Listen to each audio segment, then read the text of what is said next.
আনন্দ ভিডিওতে সবাইকে স্বাগতম। আজ একটি দরকারি পোস্ট নিয়ে হাজির হলাম। যৌবন ধরে রাখতে অবশ্যই যা আমাদের খাওয়া উচিত। জীবন চক্রের নিয়ম মেনে শৈশব থেকে কৈশোর, তারপর যৌবন হয়ে শেষে বৃদ্ধ অবস্থায় পৌঁছানো মানুষ, কিন্তু সেই স্বাভাবিক জৈবিক নিয়মকে কি সহজে মানতে পারেন সকলে? বয়স 30-এর কোঠা পেরোতে না পেরোতেই মাথায় শুধু একটাই চিন্তা, আমাকে বুড়োটা দেখাচ্ছে না তো? এবার আপনাকে এই সব সমস্যা থেকে মুক্তি দেবে শুধু হেলদি ডায়েট। প্রতিদিনের খাদ্য তালিকায় রাখুন এইসব খাবারগুলো, আর বয়স রাখুন নিজের নিয়ন্ত্রণে। সবুজ শাকসবজি অ্যান্টিঅক্সিডেন্ট লুটেন আর জিয়াজান্থিন আল্ট্রাভায়োলেট রশ্মি প্রতিরোধ করে।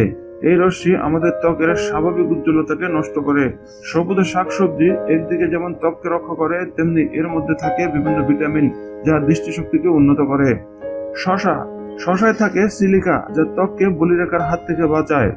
পেয়ারা ত্বককে উজ্জ্বল রাখতে সাহায্য করে পেয়ারার ভিটামিন সি। টমেটোতে থাকে লাইকোপিন যা প্রাকৃতিক সানস্ক্রিন হিসেবে কাজ করে, সান স্পট এবং সানটান কমাতে সাহায্য করে। এছাড়াও টমেটোতে থাকে ভিটামিন সি ও পটাশিয়াম যা পানি ও পুষ্টির ভারসাম্য বজায় রাখে। বেদানায় থাকে ইলাজিক অ্যাসিড যা ত্বকের ফ্রি রেডিক্যালের পরিমাণ কমায়, ফলে ত্বক ক্ষতির হাত থেকে রক্ষা পায়। মাছের ওমেগা 3 ফ্যাটি অ্যাসিড চুল, নখ, ত্বক ময়শ্চারাইজ করে।